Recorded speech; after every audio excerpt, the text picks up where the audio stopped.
Hello everyone. I will be covering the next session on warehouse receipts. At CDSL level, how we are handling commodities in the DMAT form would be covered comprehensively in this session. We at CDSL, we facilitate all the commodity exchanges to settle trades in the DMAT form, which we call it as warehouse receipts. The legal status of warehouse receipts is different from that of securities. Hence, there is a separate DP-BO agreement required for the investors who are opening their DMAT account for the purpose of holding commodities in their CDSL DMAT account. We at CDSL, we have provided a model DP-BO agreement. The DPs can add more terms and conditions to this model DP-BO agreement, provided there is no it is not contradictory. One more important point that we need to keep in mind here is the accounts which would be opened for the purpose of holding commodities in the DMAT form. In that DMAT account, you cannot mix securities. So, there has to be a separate DMAT account for commodities and a separate DMAT account maintained for the purpose of holding securities in the DMAT form. Just like for securities, we have an ISIN number. Similarly, for commodities also, we have something known as ICIN, which is equivalent to ISIN. ICIN stands for International Commodity Identification Number. ICIN for the same commodity again will differ from exchange to exchange. So, just like a large commodity exchange like MCX may allot a ICIN number for gold, the other exchange, say National Spot Exchange, will allocate a different ICIN number. Depending on the type of commodity, the grade, validity, expiry date, name and location of the warehouse, the exchanges allocate ICIN to each and every commodity.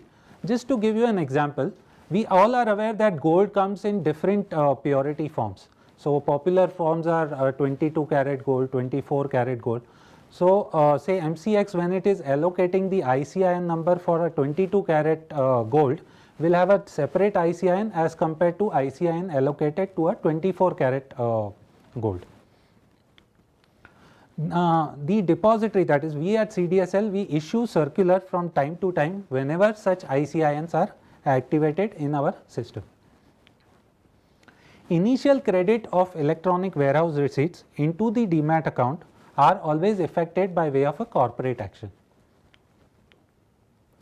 Now, the account opening procedure for commodities is similar to an account opening procedure in case of securities, and the depository participants need to take the same precautions and same procedures need to be followed for opening a commodity account.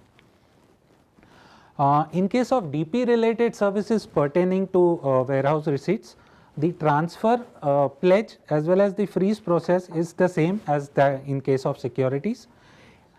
Important point that we need to keep in mind here is interdepository transfers in case of warehouse receipts are not allowed. So, transfer can only happen from a CDSL account to another CDSL account or vice versa.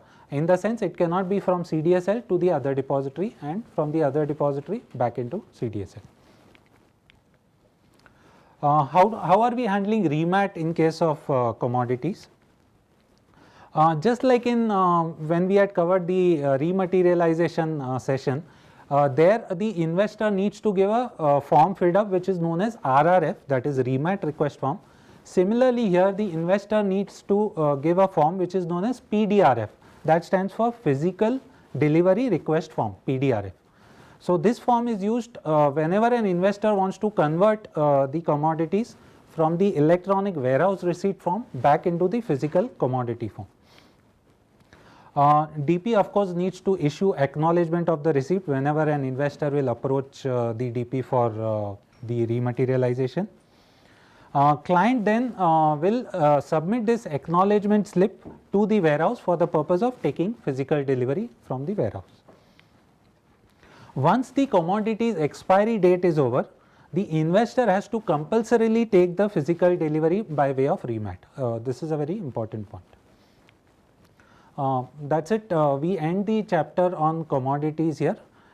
In case you have any questions, please feel free to ask. Sir, I have. Yes. Sir, you mentioned about the DPBO agreement.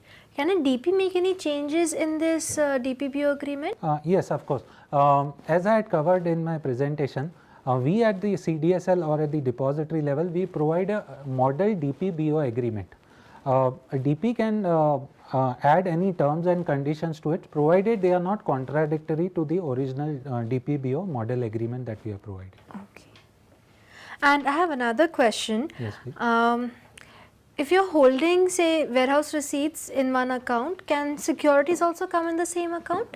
No, madam. A separate demat account is required for the purpose of commodities, and a separate demat account is required to be maintained by that particular investor for holding securities. So, effectively speaking, a single demat account cannot be used for mixing both or holding both commodity as well as security in the same demat. Thank you, sir. Thank you.